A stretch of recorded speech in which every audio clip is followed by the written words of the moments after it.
let's give it a minute before I kick this show off today. I got something special for you guys today, man. I hope you guys are ready for this one. All right, let me get set up. Get my chat right. It looks like I got about 5 people already watching us. Man, that is already dope. Guys, if you can hear me, do me a favor. Leave me a 1 in the chat. I'm going to do this, get all my stuff set up. It looks like Venator is in the house, man. What's happening, Venator? How you doing, brother? I hope you're doing well, man. Let me do this. Let me make sure I got my man Venator in the house over here. Yeah, we got Venator in the house. Welcome back, he says. Venator, man, I'm good, brother. I am doing fantastic. I hope you are doing well too. If you can hear me, make sure that you send me a 1 in the chat. Send me a 1 in the chat, guys. I want to make sure you guys can hear me. My volume's good. I know it's good on the back end because I've been having a good chat with my brother back here. But I want to make sure y'all can hear me as well too. Let me make sure y'all can see this. All right. Title bar looking good. Okay. Let's get ready to rock in a bit. Liking the new YouTube studio. Gabe A says he can hear us. What's up, Gabe, man? What is happening, my brother? Afro Shop said he can hear us as well. Tangeray Gin and Tonic says liking the new YouTube setup. Thank you. I appreciate that, man. I've been investing in a little bit of coin into a nice little YouTube setup. I've been doing a little bit. Francis, how you doing? How are you doing? We got some good folks in here. It's a nice, what is it, Tuesday now, I believe. If you guys didn't get a chance to check out the stream that we did on Saturday, it was a struggle stream initially, right? I went back and looked at it and noticed that, man, the Wi-Fi at the place that we were at was struggling, man. It was struggling. My camera setup looked like I was in something from the 1990s. The high definition quality was horrible, but the sound was pretty good. So if you got a chance to go back and check that video up, I was chopping it up with Brother Gabe, Professor Black Ops, who's going to be here tonight or on the show today and give us some game on cybersecurity. Gibran, as well as Brother Rich came on to the show as well too, man. So I appreciate you guys for tuning in. It was a great conversation talking about how college degrees are very important. But today's stream is going to be a little bit different, y'all. We talk about a lot of stuff over here. So today's stream is really about getting the money. That's what it's about. It's about getting that money, y'all. It's about getting that money. And I got one person that is getting that money and knows how to get that money going to be coming on to the show to give us the game today, y'all. And I'm sure Brother Gabe can contribute to it as well. And we'll have probably a part 2 or a part 3 of this show. And I'll have Brother Gabe on eventually as well too. But let me get started, guys. It looks like we got about 9 people watching this right now. Let me go ahead and kick this thing off. So, guys, the IT sector in general is a fantastic place to be if you want to talk about growing your career, growing your wealth, making money, using that income to do something better on in life, right? That's why we talk about it a lot on this channel. And that's why I always talk about management information systems also, because it's a fantastic major that can lead you into many different roles into the IT sector. And one of the fastest growing roles, or one of the fastest growing sectors in IT, guys, is cybersecurity. Cybersecurity.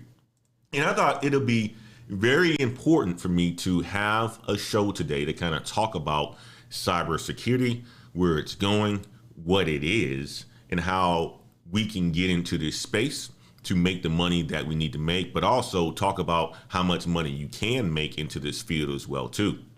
So I got a reference point in this video today of from Study International talking about the cybersecurity space, guys.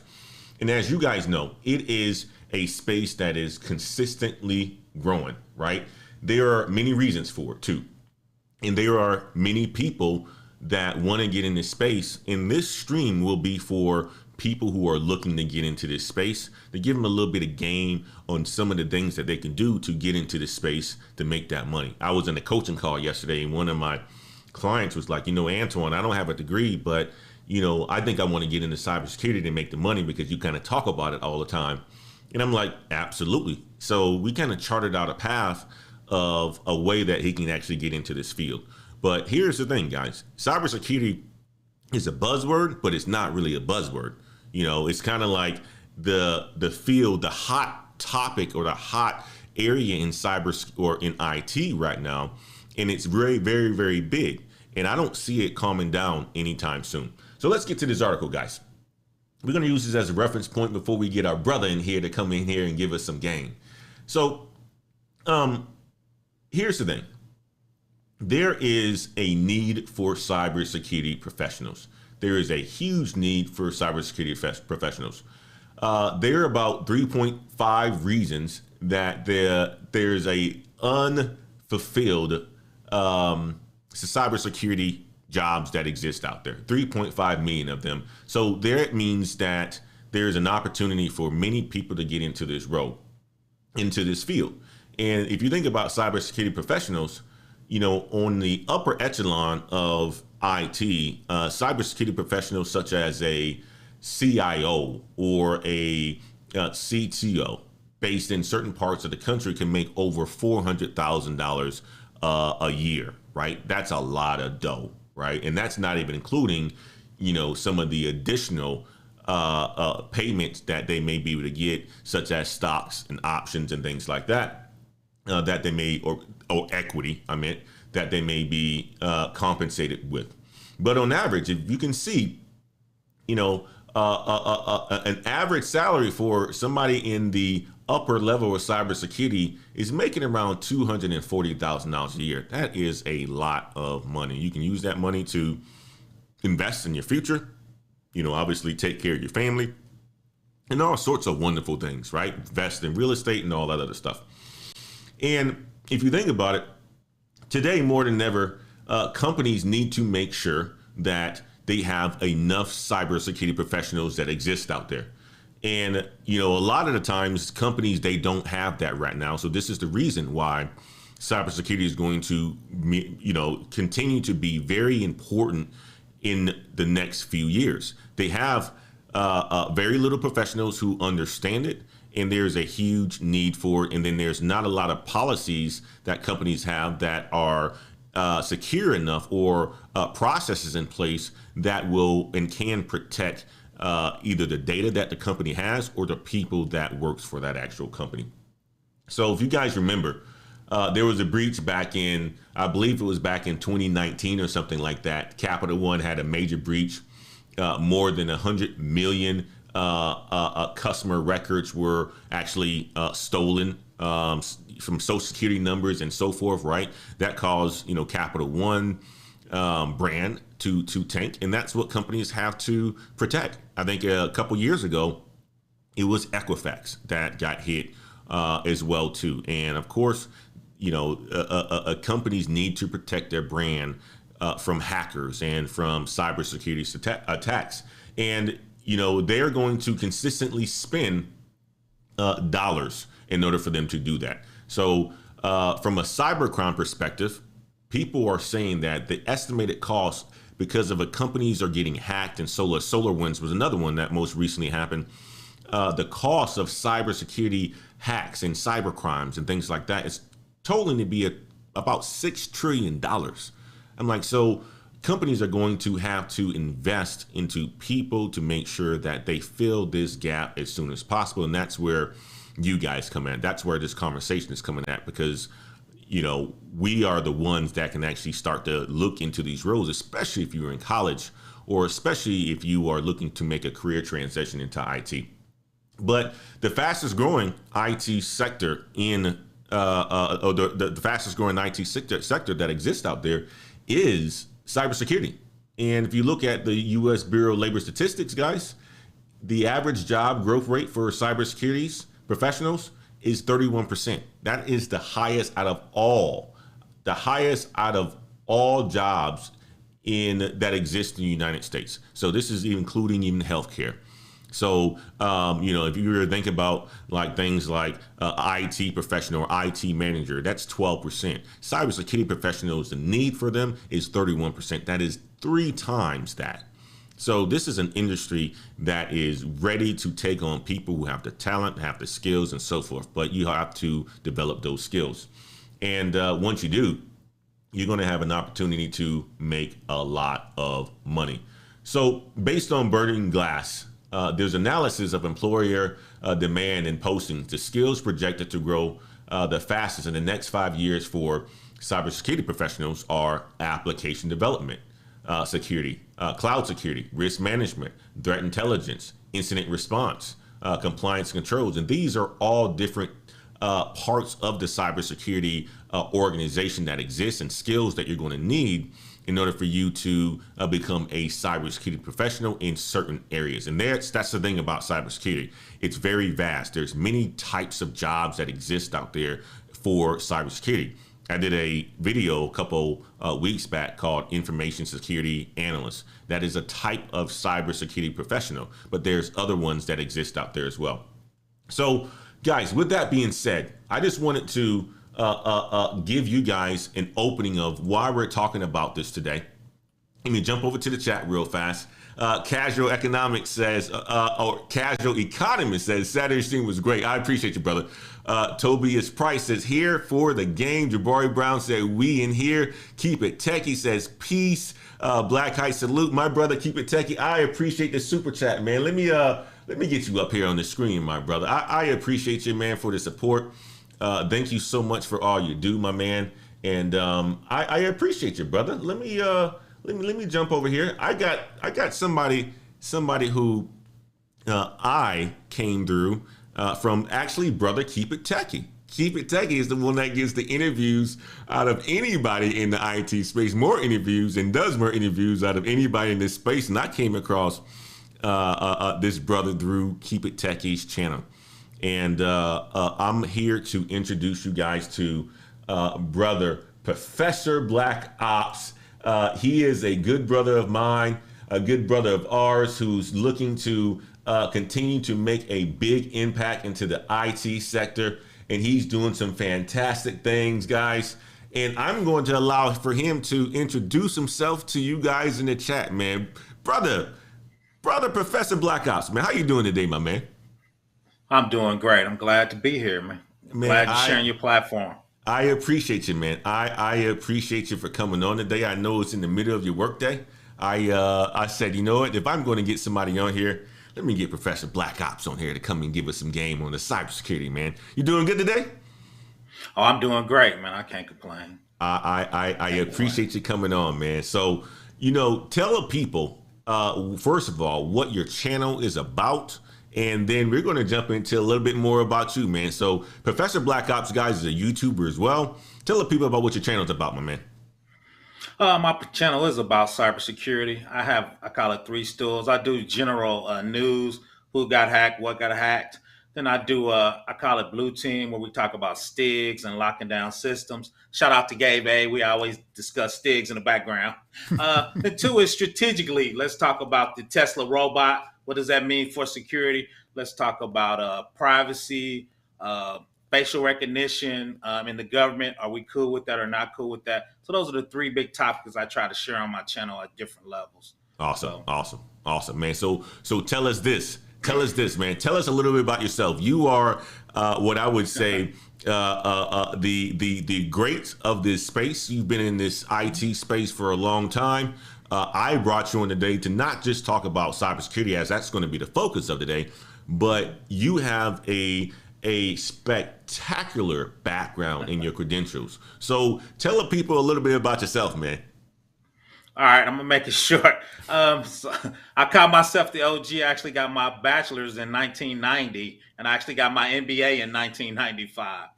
So I started off as a programmer. I got a bachelor's in computer science.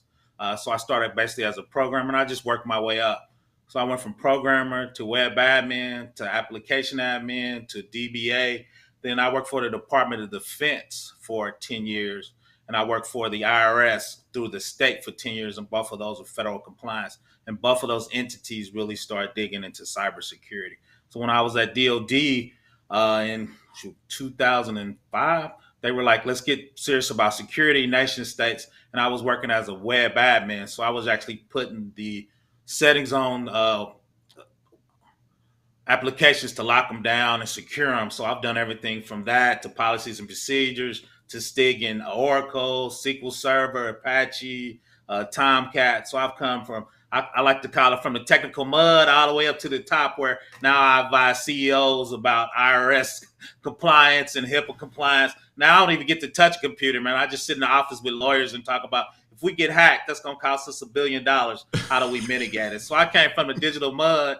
So tell Gabe I'm from the digital mud from all the way up to the top. So that's just a synopsis, and we can go from there. You are the original OG, man. You got Aaron B in the chat says, I think I need to get a job in America. Yeah, man. America is where it's at. I think Aaron B is in the UK. And Aaron B says this. Man, son, I wasn't even born during the both those years. Facts, man. I'm the OG. But even as OG, I gotta learn. So shout out to Keep It Techin' and Gabe. Old dog, you gotta keep new tricks, man. You gotta get them cloud skills. You gotta keep learning. Even at 50s, you gotta keep learning. So you gotta keep grinding out here, man. So with that being said, I'm glad that you said that, because I was going to get to that, right? One of the conversations I had yesterday with a client of mine was about getting pigeonholed into certain type of roles in IT, right? And, the degree and stuff like that he would actually get. He was asking me a question on, hey, Anton, if I get this type of degree, is it going to pigeonhole me to a certain type of, a role within IT? And I thought, somebody who can answer that question, because you've done it all. I mean, like from programmer to database administrator to web designer to cloud security to now professor as well too. Talk about the dynamic of once you get into IT. If you have the ability to learn, you can pretty much do anything and make the transition across all the different spectrums of IT. Talk about that, man. Oh yeah, IT. Long as you have the willing to learn and have the desire to learn, you can always learn, because there's always opportunities out there. When I was at DoD, I started off as a programmer, and they call it generation, where I actually started generating code. And long story short, I wasn't busy, so I taught myself Java and Apache. And the next thing I know, they were saying, how do you spin up Java in Apache? I was like, I can show you. Next thing I know, I'm on a web admin team.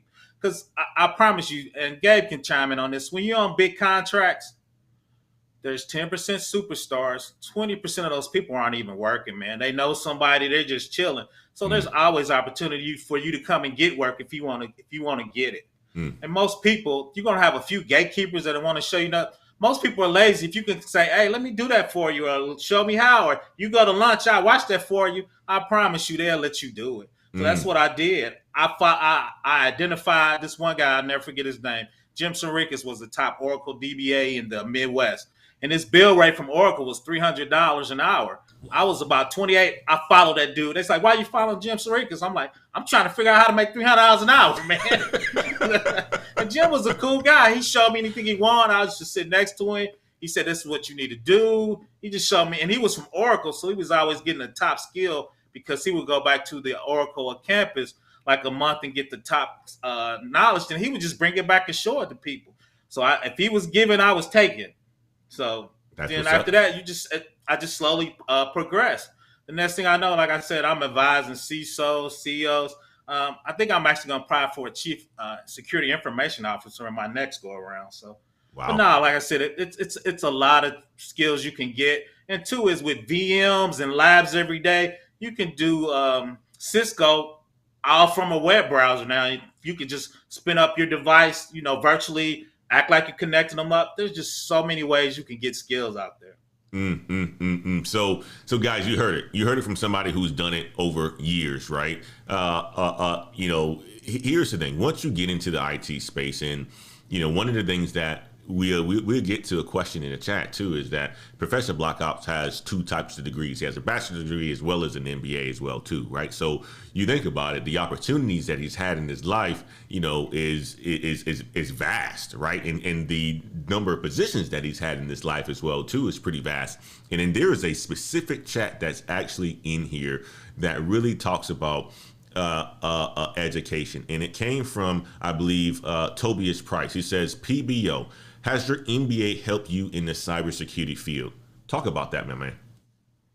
Yeah, because MBA, once you get to that level, you start talking about budgets, you start talking about risk, you start talking about managing people, which I hate, but I'm gonna start doing it. So once you start managing people, and two is Gabe and all the old guys will tell you, once you get to a certain level, everybody has those skills. So sometimes you need a tiebreaker, especially if somebody doesn't know you personally. So an MBA is going to be a tiebreaker. And sometimes, too, you're going to need a higher level degree to get you in the door, right? Let's be real. There's some gatekeepers and they're educational elitists, right? They want you to have those degrees. Now, I think you can do some of those jobs with certs, but sometimes the gatekeepers want you to have those type of degrees. So I want to make sure I'm papered up, knowledged up, and desired up. So nobody can stop me in none of those three levels. Like I tell people, I'm about this cyber life. So No, that's very important, because that was a conversation I had yesterday with the gentleman as well. Is about the degree, right? One thing that he didn't have at that point in time was a degree, and he wanted to break into cybersecurity. And I said, yeah, you can go and get the certs. You can go and get the certs, but as you continue to climb up the ladder, right, you're going to need that degree. A lot of times, the gatekeepers, the leaders in these organizations want you to have a different skill set of working with other people, which is the same reason why we had that conversation on Saturday as well. A degree is useful because it gives you an opportunity to work with all different kinds of people and so forth, right? Adapt to company cultures and things like that. So I think degrees are important, and not only that, you're a person that's actually proved it, that your degrees has allowed for you to do a lot of things within the IT space. So let's just dive into cybersecurity, man. So one of the questions that I had for you, PBO, is this. Why is cybersecurity important? Talk about the importance of cybersecurity. And I know the article kind of touched on it, but use some examples for the people that are in the chat right now, right? That don't know how important it is. Use some examples of how it may impact somebody in the chat right now. I mean, let's start off from the ground floor. If you get your identity stolen, right, that's cybersecurity. Now you got to get a new Social Security card, a new credit card, right? That's just the basics, right? And two is on the other side of the company, and we talked about this at work. If you got 3.4 million clients or constituents just for you to state, if your identity gets stolen, that's $100. That's $3.4 billion we're responsible for now, right? On the business side, if you got to pay 3 million people $100 an hour, that's you in $1 billion, right? So.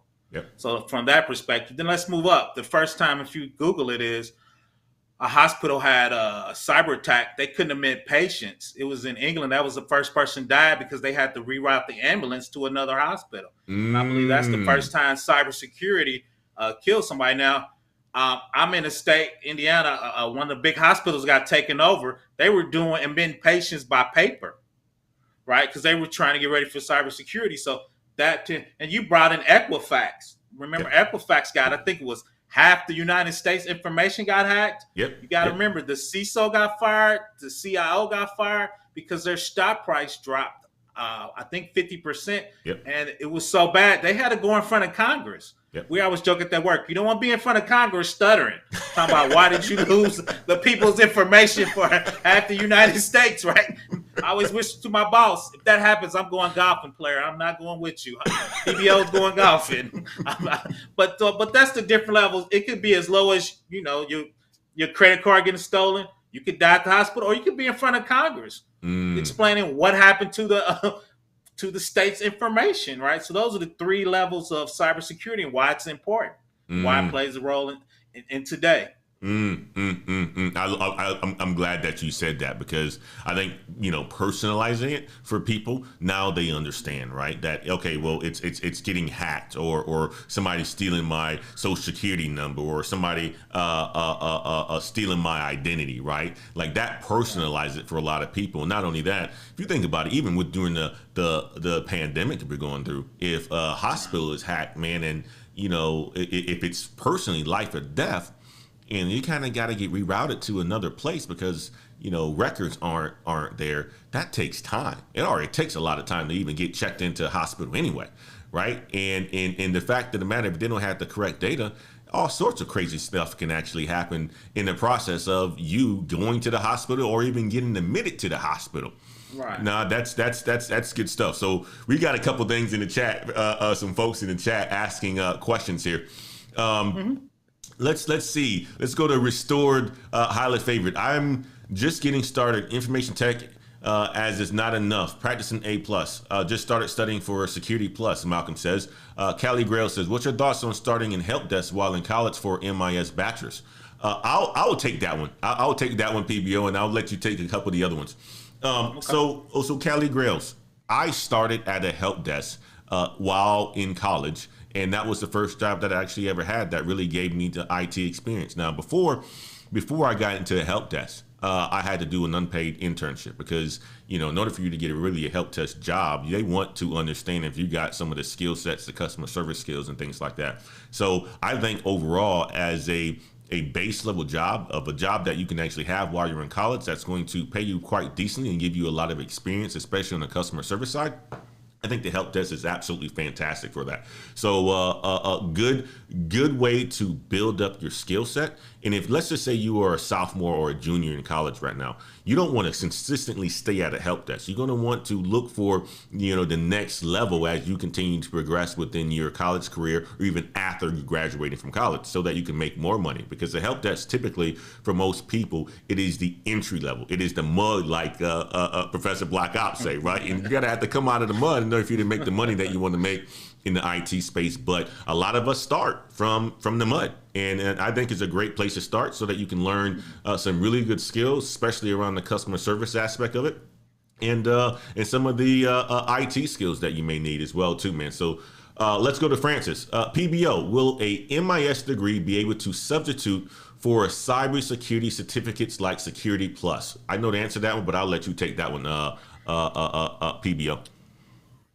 It could. I still would get the cert, but MIS, you could definitely come in and be a project manager. At the end, people just want to know you got the skills. And I work on a team of about 6 or 7 people. They got different skills. We have a compliance manager, a project manager. We have a security analyst. I'm a compliance federal analyst. We got a CISO. So there's a myriad of jobs that MIS would be able to substitute that for. So the only cert I really have is Security Plus, to be honest. I've just got enough background where nobody's asked me for those certs. I keep thinking I'm going to get them because now I've been in the game so long, people invite me to come work for them. I just don't cold call and get interviews anymore. So maybe that might hurt me. But no, you don't need this. Like, I'm proof you don't need this cert. The only reason I got a cert is if you're going to work at DOD or government, it's called, I think it's 8550. You got to have a cert in the area you work in. I just got the Security Plus. So I keep thinking I might get CISP, which is the big dog. But right now I got a Security Plus, and it hasn't hurt me. Got it. Yeah, so that's the thing, right? That's a good question that Francis asked, right? Because a lot of people do say certs are needed, especially in cybersecurity. But you just highlighted that it's not necessarily needed, because you can come in as a project manager, and project managers make a lot of money. You can come in as some sort of analyst, and the analyst makes a lot of money. But I think this. I agree with you, PBO, 100%, especially towards the project management side. But if you're going to go on the more technical side, if you want to become like an information security analyst and be on the hardcore technical side, you're probably going to want to substitute or complement, not substitute. You're going to want to complement your MIS degree with a Security Plus type of certification. I'm like, that's the basic that you're going to want to get. And PBO even has it himself, a Security Plus certification. So I would say complement your MIS degree if you're going to want to go on the technical side of cybersecurity with that Security Plus We also got Tyrese in the house. What up, Uncle Ant? What is happening, Tyrese? Tyrese said, what else up, Uncle Ant and PBO, man? We doing great over here. We just chopping it up. A continuation from last Saturday, or this past Saturday, where we was chopping it up and giving you guys a game, and we're Brother Gabe. Tobias Price says, I have an MIS degree in cyber field, and it's not really recognized in my opinion. So he was giving his opinion on having an MIS degree with a focus on cyber field, and it's not really recognized. Yeah, that could be the case, Tobias. I am not sure what your situation is, but I would say this: an MIS degree is a great degree to have, especially from the combination of business as well as the technical side. If you're looking to go too deep into the technical side, you're going to want to, obviously complement that or with some sort of certification, like we just talked about. Maurice says, PBO, am I at an advantage or disadvantage living in Silicon Valley? Meaning, when I get my degree, should I go where IT isn't so abundant? Ooh, that's a very good question. No. I've been in Silicon Valley. Mm-hmm. The only thing I ain't love about Silicon Valley is I like to eat fried food, and them dudes kept trying to give me sushi and the price of housing. Everything else, I loved it, man. I was eating and breathing out there. It was big money. I was working with a venture capital on some compliance work for HIPAA. Oh, I loved it out there. Like I said, the thing, it is different because I'm from the Midwest. I like to roll my sleeves up. Them dudes was showing up at 10 o'clock to work. I'm like, dude, I've been here since 8. I loved it out there. Like I said, the price of housing threw me off because I'm from the Midwest. Everything else, I was pretty cool. And I'm going to respond to the one guy you just talked to. I actually worked with a guy with an MIS degree in cybersecurity. Mm-hmm. He was struggling to get in. I identified him. I liked him. So I pulled him in. So I was the gatekeeper to get him in. So you got a network. Even with those credentials, when you try to get in cybersecurity, my team is old. I think the youngest person on our team was 48, and he was the CISO, and we were schooling him. So a lot of times you get old teams. So if you're trying to get in there and you 30, you got a network. So my job is to help you with the gatekeeper. So there's a guy, he's ex-military. So he works in client services. So I talked to the CISO. I was like, he needs to work with us one day a week on this school project so he can get some time. So that's what I want to help too as an OG is to pull them. But you got a network sometime because most cybersecurity teams aren't big unless you're working at Google. I worked, even when I was at DOD, I worked for the finance center. Our security team out there was only 10 people. I worked for a big state Department of Revenue. Our security team's only 7 people, 6 people. Wow. So security teams aren't big. Yeah. Wow. So that's a good point. That is a very good point, and I'm glad that you actually said that, PBO. No matter what, right? You can get a computer science degree and graduate college and not get a job. Right? Because you're not prepared. You're not networking. You're not, doing the right things to make sure your resume is up to speed. So me personally, I don't think it's necessarily about the degree. It's about how you are able to bob and weave to get into certain positions. Traditionally, MIS students, they aren't taught the hard technical stuff.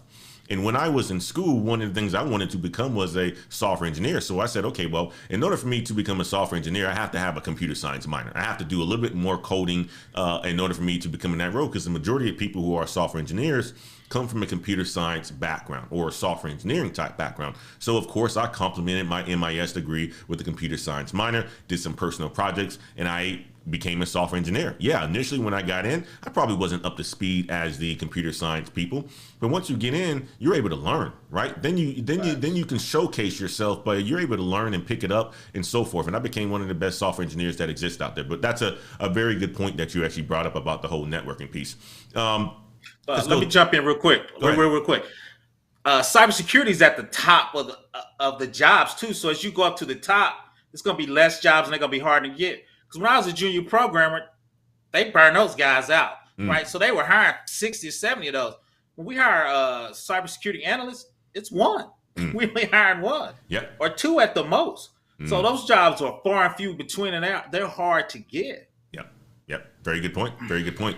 I'll even answer and add on to the Maurice one, man, about Silicon Valley. I say this, right? Anytime you're in a tech hub of the world like Silicon Valley, because I lived in Silicon Valley before we moved to Austin. I lived in San Jose in Willow Glen. It's a unique environment. as Professor Black Ops says, is there advantage or disadvantage? That's really personal. I think he is absolutely spot on with the cost of living. So your cost of living, although you could be an advantage from a standpoint of being around some super smart people and having a lot of opportunities to go to, different companies and work at Apple and Google and Facebook and some of the other ones, Tesla, right? That's an advantage from a job opportunity side. But the cost of living in that area, it puts you at a disadvantage if you're not making a lot of money, right? Or if you have to, live in a house with 4 other dudes because you only can afford, $1,000 of rent a month, right? So that's personally a personal a thing right there that I would say that you really have to look in, and everybody's situation is going to be unique in that sort of situation. But I loved it in Silicon Valley. I absolutely loved it. I thought the weather was great. It's very expensive from a cost of living perspective, but that there's a lot of opportunities out there that exist. And the reason why I moved away was because of the cost. And, obviously Austin, the place that I relocated to, is a tech hub and becoming another Silicon Valley of the South here in Texas. So let's go to a couple more questions before we continue the conversation here. Jabari says, I'm getting in my associates in cybersecurity. Is the demand more for 4-year degrees? Ooh, that's a very good question. Associates versus 4-year degree. You want me to take it? You take it. It depends on what's your background. Because we got to remember, everything really has some cybersecurity plan you build on, right? So there's red team Gabe. He's usually hacking, tacking, right? Then you got purple team application guys. I've done that. I'm blue team, right? I'm stigging, I'm locking it down. So what does your skill set with an associate gives you, right? I've been a programmer for 20 years. So when I go purple team, I'm like, I understand what Java is. I understand what SQL injection, command injection is. I know what the settings are for Apache and IIS to lock that down from a purple team.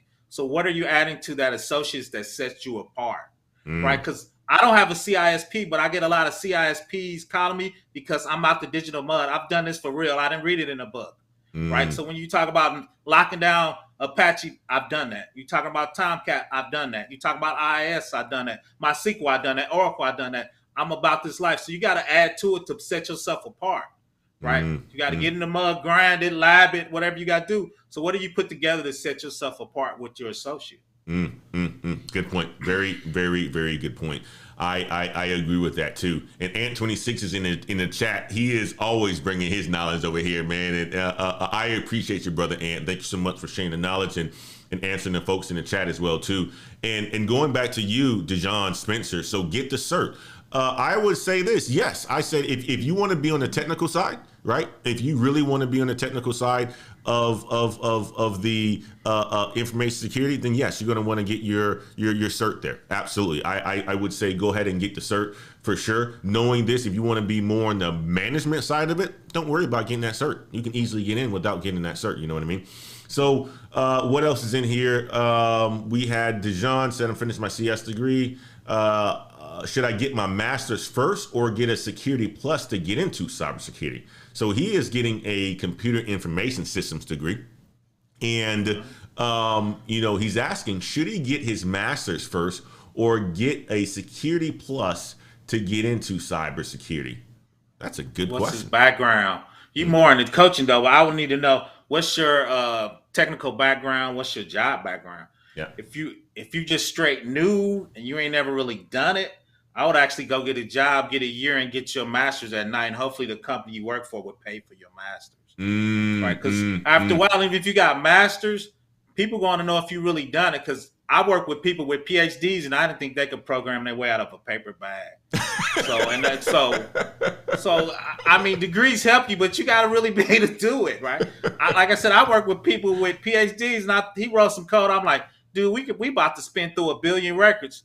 Your app ain't gonna perform, man. This is not the little shop you worked at, man. This is not 1,000 records a night. We got 1 billion records, and we got 4 hours to do it. So you got to understand how to do that at a performance level, right? So you need to combine that with real world work, right?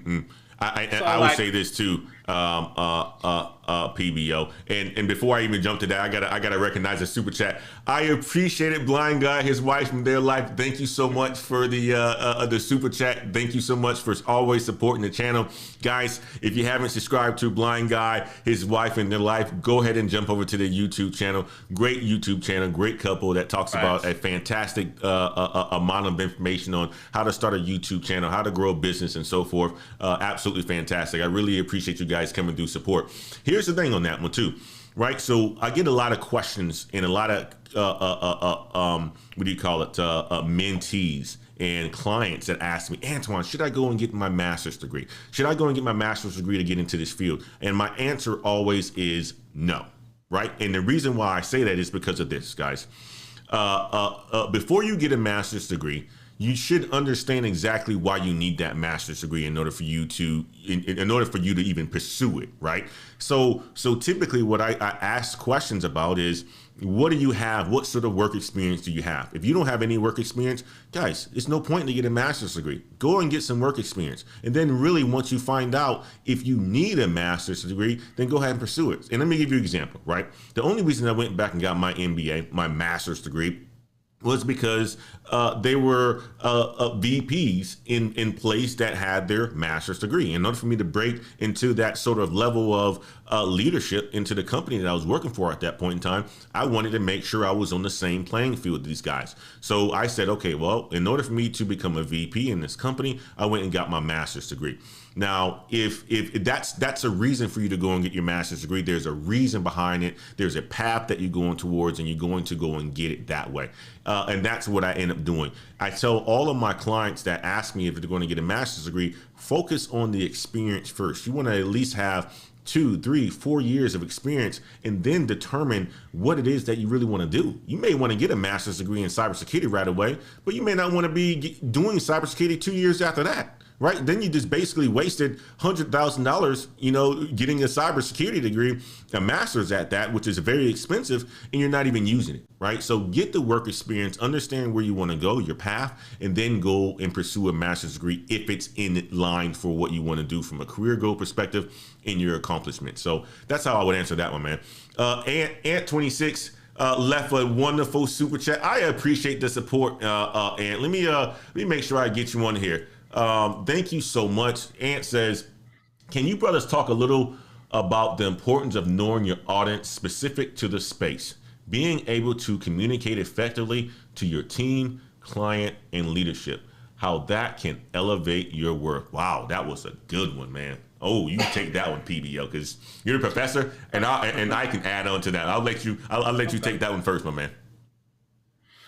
Yeah, I mean, I think that's once you get to the level, especially you're talking about VP, cybersecurity, anything is you have to be able to communicate. Because once you get at cybersecurity, the thing people don't realize is we can talk about Linux, we can talk about Oracle, we can talk about the only management wants to know is what risk is that to my organization?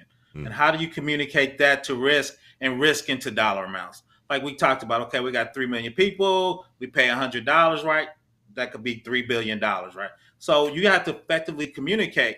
And remember, and I learned this at DoD the hard way, is what presentation you give to VPs aren't the same presentation you're going to get to middle management. Ain't the same presentation you're going to get developers. I was just starting out at DoD, this cool manager, and I did this killer presentation for the programmers. And I sliced it up a little bit, and I was going to give it middle management. A head middle manager walked in, he goes, "Hi, Tyrus, that's 70 slides. You're not about to show us 70 slides, are you?" I go, "No, I'm not about to show you 70 slides. We need to reschedule the meeting." Right, but you learn in time, and that's why I try to whisper to young brothers is you need to communicate to the right audience with the right specifics for the right time, right? Some people want to talk technology. Some people want to talk about risk. Some people want to talk about money, right? So as you talked about communication, and the reason project management exists is I worked with some of the best programmers on the planet when I was at DoD. Those dudes was on a spectrum. They were scared to talk to people. I made my job like Office Space. I'm going to take the requirements from the end users because those guys were scared of people, right? And most of those guys was foreign. So you got to communicate. Now, brilliant guys, but they were back there with their glasses on and scared to talk to people. People would look them in the eye. They would physically look down. But I would take care of those guys because they were brilliant, but they couldn't communicate. So if you can't communicate, even if you're brilliant, you're going to be at the top of what a programmer is going to make. That's not going to be top what their supervisor make or VP or CISO level, right? That's when you can need to communicate at the right level, right time, and the right purpose. And let me add on to that as well too, right? I think and Aaron B said it right. It's the soft skills, right? Those are some of the things that's important. Thanks. This is another reason why I always say MIS as well too. And the reason why MIS because you get that opportunity to learn about the business side and understand what it is that people from the business in this higher level of leadership positions, what they want, what they think that matters. It's not typically the technical stuff, right? So you're gonna understand how to blend your communication from somebody at the C-suite all the way to somebody who is a developer, and they are not the same. They are not the same. And not only that, you're going to have to learn how to communicate because you're going to have to take technical information and give it to people who aren't technical to make it make sense. Right. If you're sitting in the technical side and all you do is talk technical jargon and you go to try to talk to somebody who is a vice president of business operations, they're not going to want to hear about, this flag and this web page is not working. No, they want to understand what it is. How is it contributing to his business operations not being accomplished, or how is it contributing to him not allowing his people to do a certain task, and what processes that it may be affecting and impacting and things like that. So soft skills important. You get to learn as you go with the experience, especially as you continue to move up the chain. You may start off as a developer. You're going to understand how you communicate. You may become a team lead of that development group. You're going to have to start taking on a management role because then you have to start communicating up, and you're going to have to start managing up as well too. And you're going to learn that what your developers want and what they need isn't the same as what your management need. Your management are typically going to be looking at results and numbers, and typically going up the upper level of management, they want the communication to be as shrunk down and simple as possible. They call it keep it super simple, KISS, right? The KISS method. Keep it keep it simple, stupid. That's what it is. Keep it simple, stupid. And that's how the communication typically is when you go up to the top, because these guys who are at that level, they understand it. They've been in these roles a lot of times before. And then when you say something, they already get it, right? So in their attention span, not only that, the attention spans are very minimal, right? So they'll pick it up relatively fast. So just make sure you don't use a lot of words. You keep it communication at the bottom level for the guys at the top. And if you want to talk the technical jargon, you can typically use that with your development team. Let's do this. Let's talk about something, because you brought something up, PBO. You talked about the different types of cybersecurity teams. You said there was a red team, a blue team, a purple team. Talk about the different types of cybersecurity, because for somebody who is interested into cybersecurity, right? And let's just break it down for them. Let's keep it simple, stupid right now. I'm a new person, and I'm getting ready to graduate, right? Or matter of fact, I want to change my career and I want to get into cybersecurity. What is one of the first things I should start to look into and investigate and so forth? Where should I start? And I think that's an excellent question. But too, like you bring it up, is what's your skill set and really what you like to do? Because a lot of times too is, and I'm starting to get used to that. Most time in cybersecurity, we want you to have a couple years under your belt. We don't hire very new people on our security team, because if you mess up, that could cost us a couple $100 million. So now I think nowadays with the certs, people are starting to let young people on the team. But the teams I work on, the youngest person is going to be about 40. We want you to have a couple, because if you mess up, it's too big. And two is, when you do security, you're adding on to somebody else's job or checking somebody else's job. Keep It Techie's the killer Linux guy, right? So if I'm coming to security, he's the SME. I just need to make sure he's doing compliance the way we need him to do it. That's STIG, CIS, reporting to HIPAA, OSHA, right? So I need to take my security requirements, give it to Keep It Techie, and we work together to make that happen. If you've never done Linux, we can't work together. If you've never done a database, we can't work together. Now, I think, granted, now we're trying to bring in new people now with the SOC and let them look through logs. But another thing, and we're going to talk about that later, is automation now is coming in cybersecurity, right? So it's kind of taking some of the jobs away, and you're gonna have to move up on your skill set because some of the simple stuff are gonna be automated. But let's start off though. If you talk about a red team, that's Gabe specialty. You talking about attacking, hacking, SOC, looking at logs, trying to figure out how the adversaries are attacking us, or if adversaries have attacking us, how to kick them out the system. Right. So red team. Let me make sure I understand that too, PBO. So a red team is more of a threat protection, you would say? Yes, they're going to be hacking to figure out how to hack it. They're going to be looking at logs, and they're trying to find people. They call it threat hunters, trying to kick the hackers out. Because most people don't realize most hackers stay in a system for a year before you figure out they're in there and you kick them out. So red team, that's kind of more what they're doing as far as that. They're more offensive. Right? So that's more red team. And there seems to be very, very technical as well too.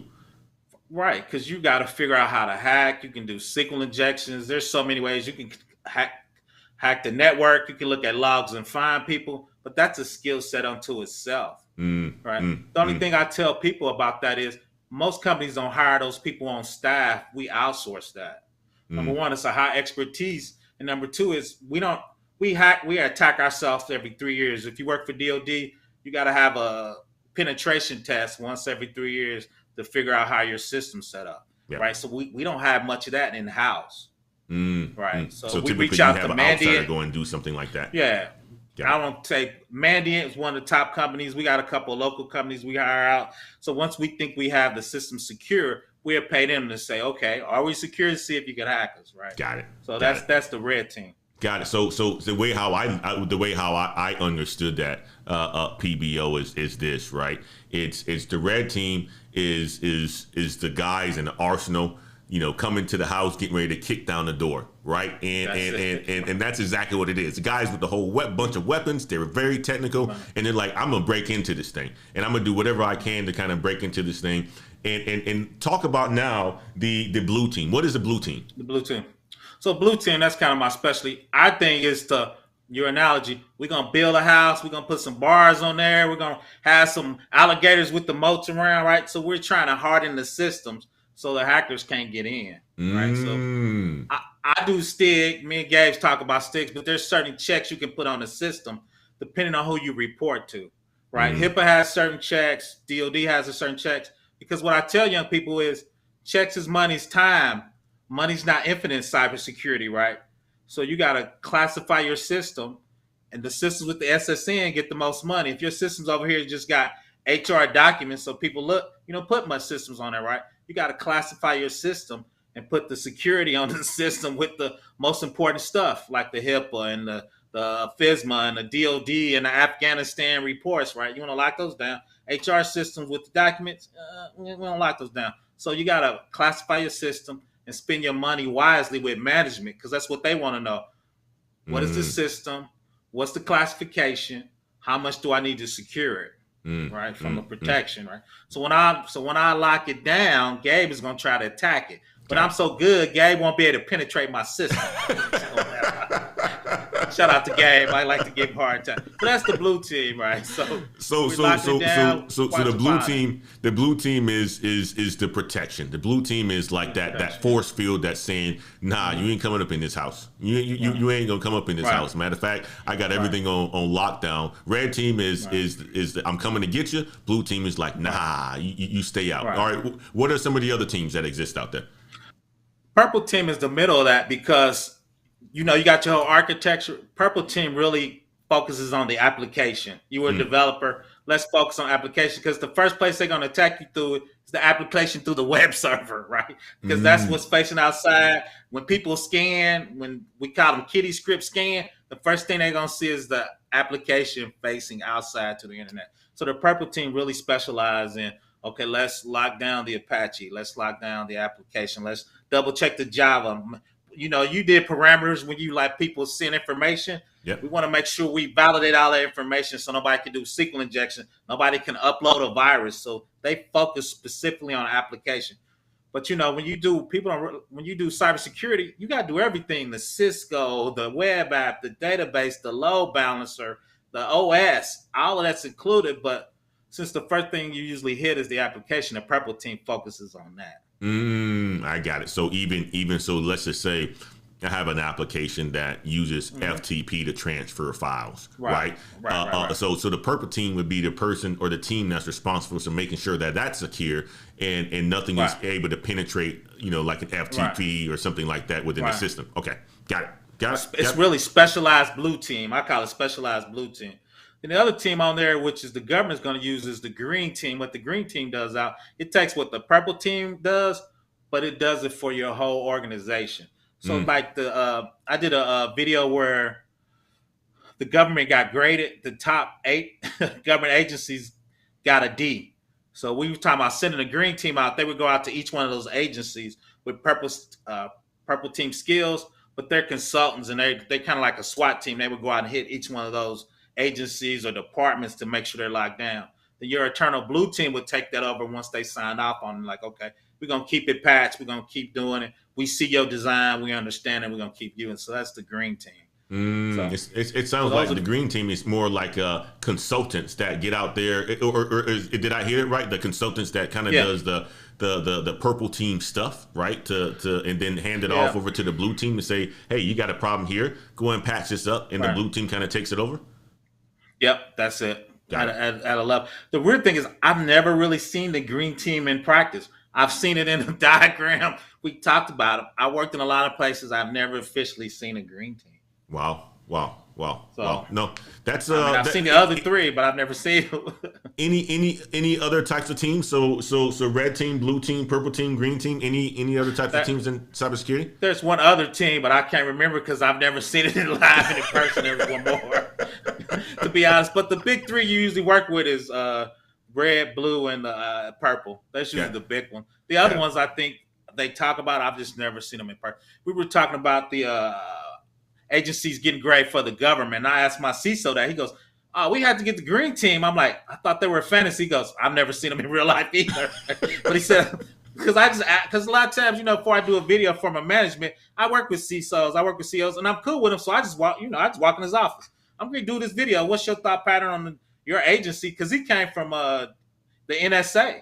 So I Mm, says, from your point from NSA, what would you do with these government? And long story short, the thing he said he would do is he would take the CISO underneath the CIO, let it report directly to the CISO. I mean the CEO, because he believes since they got an F, it should go straight to the president and have the green team come out, which I mm, thought was kind of unique standard.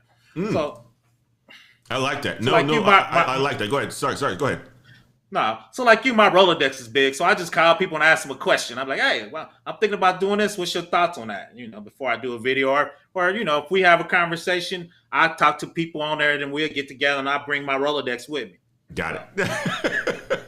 that's an It's old good. term for people who don't know that. It's good to know. It's good to have a good network of people because you're going to actually need them. Because you're not going to know everything about this whole process. And we got another super chat that actually came in. Laddie Bo, I appreciate you. Hippo character spins around in the chair, arms flung up in the air. I don't know what that meant, but okay. No, I But appreciate real, the super chat. I really do appreciate the $10 super chat. Thank you so much for the support, my man. So Professor Black Ops, talk about this, man. Like, obviously, you don't have the certifications, but there are people who think the certifications are very important, right? Obviously, I think you said you have a Network Plus, right? Or what was it, Security Plus? security, I got Security security Plus, plus. right? What are some of the other types of certifications that the folks here that are looking to get into cybersecurity? Let's just say they have a degree already, so they don't need to go to school, but they want to get into cybersecurity space, and they do have some years of experience, some management and stuff, so forth like that. They are professional. What are some of the certifications that they should be looking at trying to get in order for them to get entrance or gain an entrance into the cybersecurity field?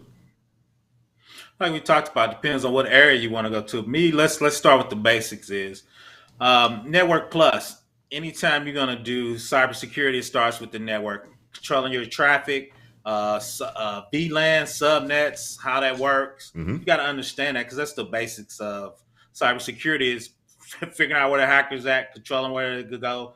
Make sure, like Capital One, your database wasn't up to the internet. They misconfigured it, right? Nobody checked the traffic on the internet, and the hacker went straight to the database and took it, right? So you need to understand it. But two, once again, is I work with a compliance manager. She's close to a project manager. Her job is to say, these are our findings for we reporting to HIPAA. These are our findings. This is what we need to report. And she sends me out, John, go talk to the Linux guys because we got all these findings. What are they doing over there? She doesn't know any of that. She said, these are our findings. We got a whole bunch of Linux. She know Cat 1s are bad. So she said, hi, Tyre, go talk to the Linux guys. See what the hell's going on. We can't get them to patch. What's wrong with our patch cycle? Patch Tuesday's not working. So as the technical guy, I go get her and I bring her information back and she figures it out. Because when you report to a federal agency, that's why I like it is it's like 1,200 pages you got to give them because they want scans on all your OS, all your database and its findings, and you got to get it a certain level to pass to get federal information. She's not technical, but she's a compliance, and that's project management. Yep. Right. Yep. So talk about this, right? You said something, and I'm gonna make sure I got this right too myself, right? Because I'm learning. Obviously, I'm not in the cybersecurity space. Talk about the Capital One situation, right, where they had access to the actual database. Was that the purple team's fault, right? That this application or this system, was able to get penetrated from the outside? Was that the purple team's fault, or more the blue team? I would say blue team because purple team is with blue team, but it's a lot of people that applies to because number one is you have a CTO that designed that whole architecture, right? Me as the blue team, a lot of time is I can't tell the CTO how to design it. I can tell him if it can pass federal compliance, right? Because you can do a 3-tier, 4-tier mobile app, right? I'm not going to tell him how to design it. My job is to make sure it's locked down and secure, right? So for me, I think that would be blue team because after that got spent up, they should have scanned the network and noticed that they were outside. But the problem with that is sometimes is people don't communicate with the security team because we a bottleneck. So sometimes you have a programmer put something in there. They don't want to deal with the security team because it's going to take more cycles. It's going to be more expensive. I might tell him I don't like how he designed. So sometimes they try to go around us. So I always joke with my boss, the chief information security officer. I tell him, we need to fire one developer a year so we can get everybody's attention, right? So I always tell them to go out and yell at somebody. So we got to make sure we're communicating and everybody buys in. Because if the CTO doesn't buy in, I can't make him do security. Yep. Now, the president can make him do security when we get hacked and he get a fine. So sometimes we don't get along with development. Yep. I have developers to this day hate me. I said, dude, when we get hacked and you get fired, I'm going to laugh at you. I'm going to be realistically, but I have to get management buy-in, and they got to make sure everybody's on board with security. And it takes a while because the first place I was in, they had zero security. And you would tell people, they would tell you, I've done this stuff for 30 years, right? So now we got to get buy-in from that team. Sometimes management forces it. Sometimes you got to communicate and help them understand why we doing security. Got it. I appreciate that, man. I appreciate that for saying that. I tell you one thing, as a software engineer, we never went to the security folks, InfoSec, none of that stuff, right? I mean, like, you don't have time for it, right? A lot of that stuff that goes into production, a lot of times you want to get it done for the customer. And if, let's just say there's an outage that happens really fast, the best thing you want to do is put a patch out there and you may put it in a QA or a staging environment to get it tested real quick to push it in production. Yeah, you don't want to go through InfoSec to have that blessed, because that takes, typically the SLAs for InfoSec is like 24 to 48 hours, right? So you're absolutely right. A lot of times people bypass the security teams in order for them to get things done a lot faster. Let's go here. Titan, there's a question that came up there for Francis. What are good internships and job experiences to get while a freshman in college? And also, can I be 19 years old and get a Security Plus certificate while in college? Yes. For me, 19, good internship is any internship you can get using IT. Like I said, help desk, great. I did help desk, I was a junior program. Anytime you get a touch computer in any facility, y'all don't remember this. I'm old enough. On a mainframe, you should actually have to take tapes and put them on a tape machine so the Cobalt could read it. The room was 32 degrees because I was in there with a Parker putting on tapes for the JCL for my first internship because they wanted you to figure out when you yell down there for tapes. If you work down there, you would be easy on those guys. If you never work down, you'd be like, "Where's my tape?" I'm like, "Dude, I gotta get 50 tapes in these racks, man. You're not the only dude, right?" So they wanted you to work in the. You need to Google that. You probably don't see tapes in the mainframe room, and it was like 30 degrees. Like I said, you had Parkers on putting tapes, and you had to thread them to the machine so the mainframe couldn't read them. Right, that was my first job. So anything you could touch on a computer and get some IT, and you could write on a resume is a good internship. Okay, that's very good. We'll go to some of the other questions in the chat up here. You had Tobias Price asked Ant26, since he's been answering a lot of questions, and I really appreciate it, brother, again, for you interacting with the chat. Do you have a channel? Ant26 says, nah, I've been thinking about it, but want to stay low-key. I got you on that one for sure. Come on, Ant. We need you, Ant. Come on into the Ant. We fold, do. Man. If you got the knowledge, you need to share it, man. We certainly do. Man. Come on. Blind Guy's wife says, communication across disciplines is important. A major part is being able to listen, understand the input, then translate it in a way the audience understands. That is the whole basics of soft skill and communication in general. It's active listening and really understanding based on what you're hearing, what you're seeing, and what you're feeling from the people that's actually communicating, and how you're adjusting your communication to meet them where they are so that they can hear your communication back. But first, in order for you to communicate back effectively, you actually have to actively listen. Understand exactly what they're saying, what they're trying to say. And if you don't know how to do that, there's simple techniques that you can use, right? You can say things like, let me make sure I understood you. I did it quite a bit when me and PBO was talking today, right? Because he's explaining concepts of information security that I may not be familiar with, right? Actively listen. So let me make sure I understand what you're saying, PBO. Does this mean this? Does that mean that? That's actively listen. And not only that, just make sure that you're getting a good understanding of what the other person is saying, right? And those are simple soft skills that you can use today that's going to help you build a relationship with somebody, but also understand. And once you understand somebody, they're going to be more receptive to having a conversation with you. Blind Guy, his wife, and their life, that was absolutely fantastic. Basic language, not complicated words, absolutely right. I say this all the time. Talk to people as if you're like the bread on the bottom shelf, right? Like, everybody can get to it. Doesn't matter if it's a 2-year-old, right? You walk into a grocery store, and there's a basket of bread or a roll of bread or a package of bread on the shelf, right? Don't put it at the top of the shelf, right? Because a lot of people can't reach that. But if it's at the bottom shelf, that means everybody can get it. So communicate that way to where you're using basic communication, and that's going to help you throughout your career. Let me chime in on that one. I agree with you, but you got to be careful, because when you step new into the organization, they're going to make sure you understand the industry jargon and make sure you're legit. Absolutely. So they're going to hit you with cybersecurity terms. If you're a programmer, you're going to be a DBA. They're going to ask you, certain terms. And if you don't understand them, they're not going to think you legit. So remember what you said. The right audience gets the right verbiage. Right? That's good. The higher you get up, you need to make it simpler, right? Because they want one page, they in and out. They want to know risk and money. They don't care about the Linux. They don't care about the patching. They don't care about what's the risk. Okay, how much is it gonna cost to fix? And what's the qualified? Can we get hacked or not? That's what we need. High tower. We don't need all that other stuff. One page. So. No, that's good. That's a good point. And one thing that you actually said was industry jargon, because you hear it all the time, right? And that's another thing too. A lot of times people use industry jargon quite a bit, right? And if you're a person that's not familiar with a certain technical term, like I'm working with a client right now, and they use things like LSPs and RSPs and stuff like that. And like, what is an LSP? You go and Google it. It could be something else, or it could be like a logistics service provider.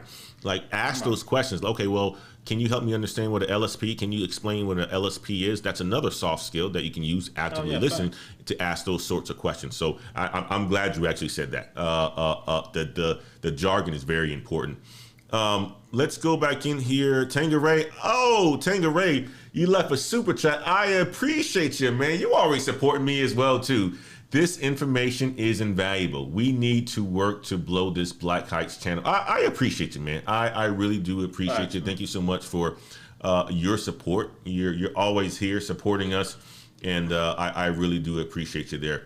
The one quick question before that. The reason network guys are talking about Python, anything with networking that's volume, they automating it with Python. So if I need to spin up Cisco VMs, I'm gonna automate it with Python. Yeah. You talking about Ray No Cherry. So yes, he brought up, I hear networking dudes talking more about Python, understanding automation. OS stacks, TCP, and up. Yep. The automations. TCP is the standard protocol for networking. OS stacks. There's 7 layers where it goes up for networking, but the Python is the programming now. Because when you spin up this stuff in AWS, you're spinning up thousands or whatever that is. So you got to automate it. So that's why everybody's getting the Python and programming, because everybody's trying to get to DevOps. Now you are a Cisco guy. DevOps is, I need to spin up this router virtually in 1,000 spots. Especially, I worked with global companies, so they doing that in the Brazilian office, the European office, right? So you got to automate all that stuff. Nope, that's good. What was the DOD? So this is, I'll jump back to that one because Francis asked the question before, but before we get there, a blind guy, his wife, their life says Black Ops was in Alaska conditioning, making moves while Parker zipped up tight. Great story about real life, man. Real life. Man. Google it. People don't even know what a tape is anymore. Real talk, man. I was happy to get that internship, man. I was happy to get it, man. Francis says that PBO, when you mention the Department of Defense, is that the same thing as the DoD scholarship available to college students? I believe so. I need to double check it. But yeah, Department of Defense, like he mentioned before, they're trying to up the level of cybersecurity people. So now they're giving scholarships out to people, especially females. There's a ton of scholarships out there for females. So, but yeah, there's a ton of scholarships out there. Especially if you're a black person, especially black dude working on a PhD, really anybody.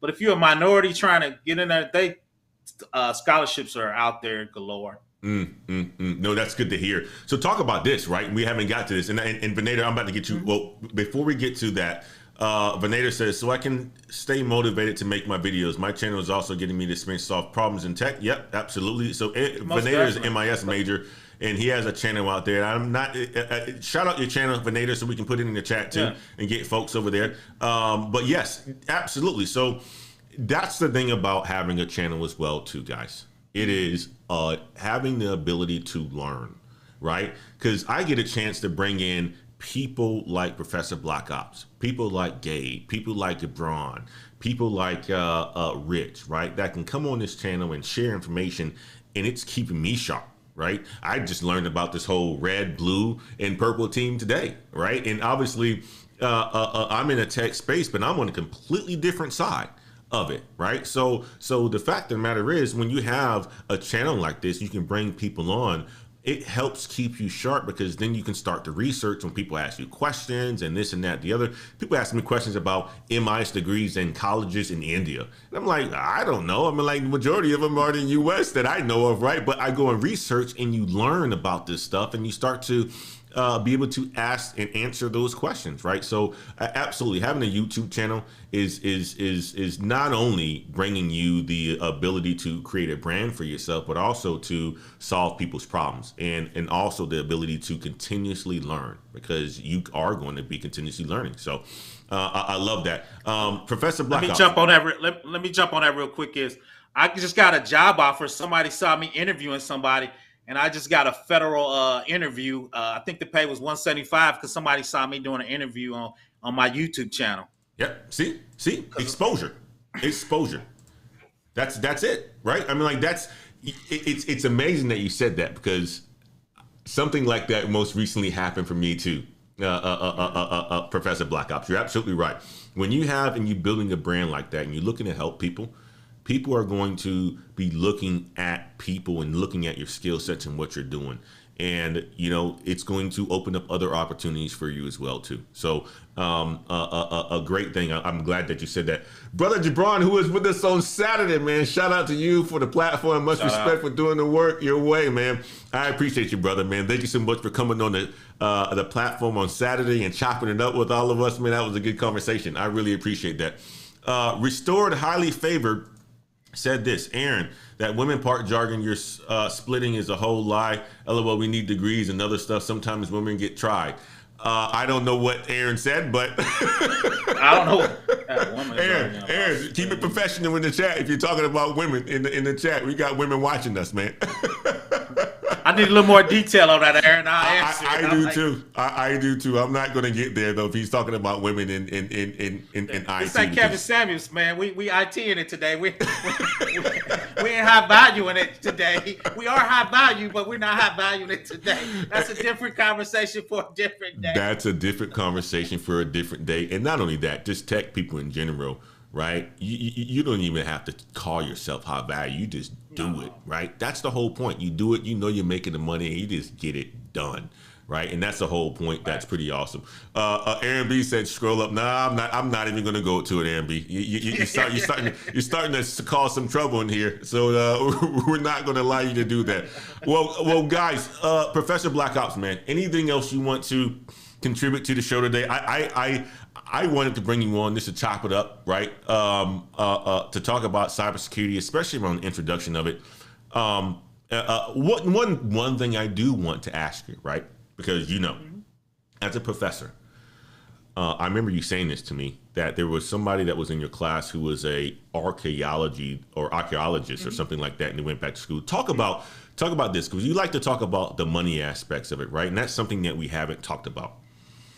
Talk about the money that you can actually make in cybersecurity, because I want to lead people off with that piece of it, right? To give them the ability to just understand what we're talking about here. We're talking about life changing, right? We're talking about something that you can you can change your entire situation by spending a year getting a degree, 2 years, 3 years, 4 years.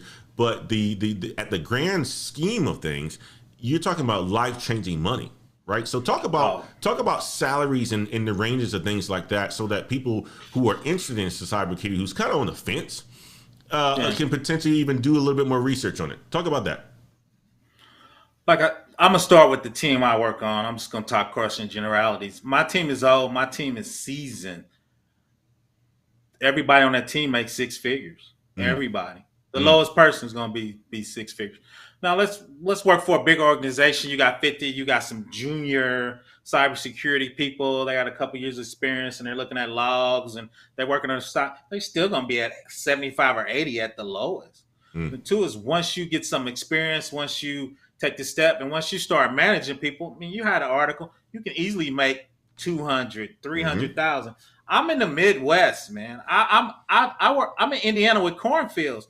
You make six figures in Indiana, you killing it, because housing here is cheap. Yep. We're not talking about $4,000 in the studio. You can get a decent apartment for $950. You ain't high up, but you ain't in the hood. So if you're making six figures and your apartment's $900, like my man Heights, you can buy some more real estate, right?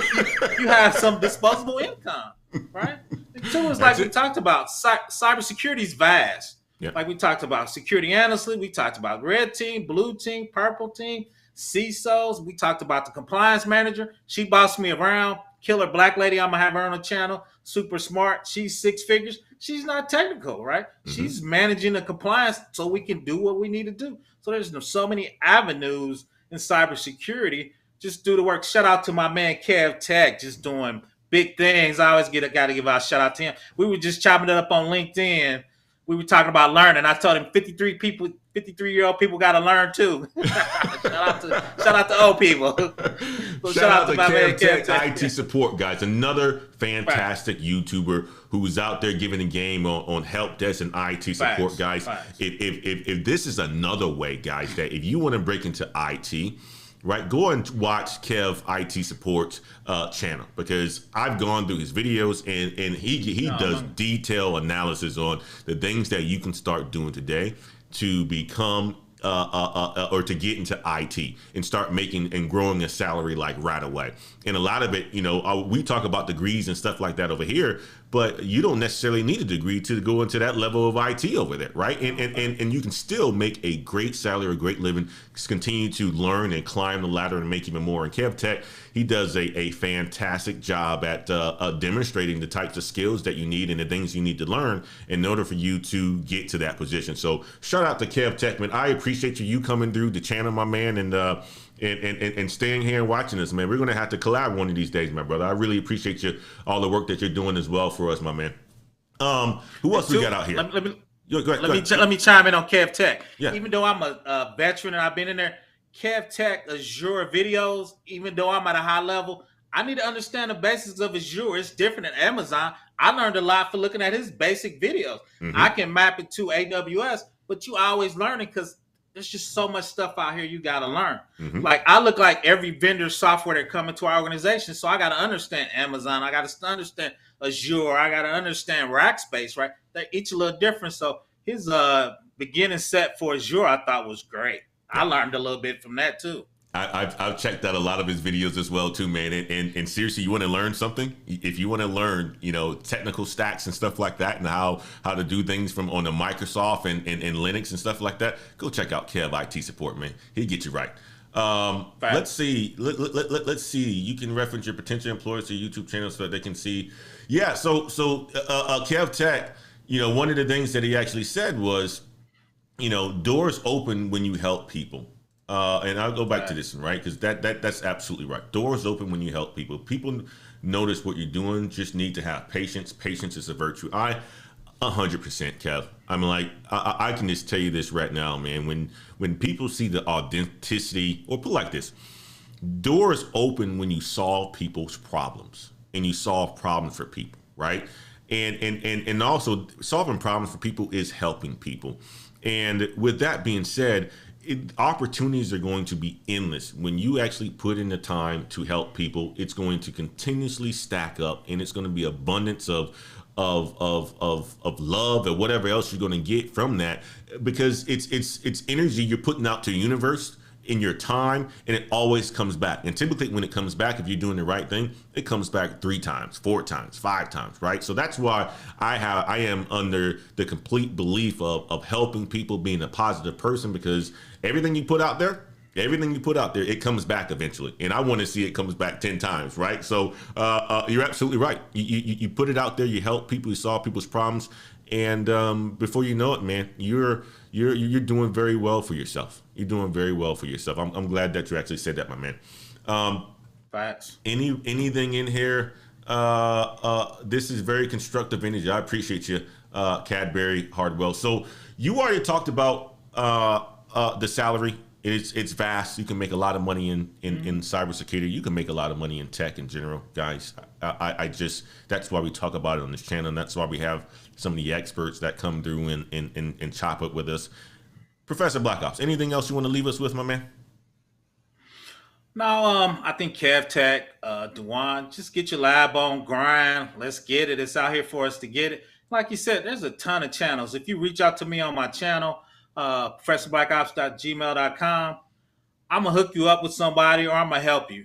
Like I said, I came on here, I didn't want to step, so I'm going to give you some advice. If you need some more advice, I'm going to say dig in your pocket, see my man Black Heights. He's going to take you over the top, man. He got that skill. You get in the help desk, Kev Tech's in the house, Linux, keep it techies in the house, network bros in the house. There's just so many people, techno chatter. There's just so many guys in this space that's helping. So I'm going to give you my 2 cents, then I'm going to send you to somebody that I know is going to even help you even more.